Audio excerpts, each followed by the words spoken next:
হিটলারের মৃত্যুর কাহিনী শুনলে আপনি চমকে যাবেন। 1945 সালের 29শে এপ্রিল দুপুর 3টার মধ্যে জার্মানির প্রায় সব শহরে রুশ বাহিনীর দখলে চলে যায়। তারা দ্রুত হিটলারের দিকে এগিয়ে আসছিল। পরিস্থিতি বুঝে হিটলার প্রথমেই তার সবচেয়ে প্রিয় কুকুরটিকে সাইনাইড দিয়ে মেরে ফেলে। বলা হয় এই কুকুরটিকে সে নিজের স্ত্রীর থেকেও বেশি ভালোবাসত।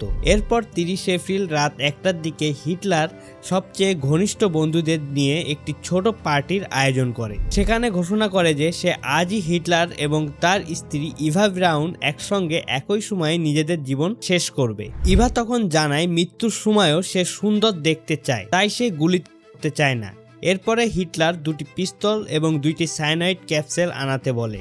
দুটি করে রাখার কারণ ছিল যদি কোনো কারণে বন্দুক কাজ না করে বা সায়ানাইডে কাজ না হয় তাহলে যেন বিকল্প থাকে। সবশেষে প্রায় সকাল 6টার দিকে তারা দুজন একসঙ্গে একটি ঘরে যায়। সেখানে হিটলার নিজেকে গুলি করে হত্যা করে এবং ইভা ব্রাউন সায়ানাইড খেয়ে নিজের জীবন শেষ করে দেয়।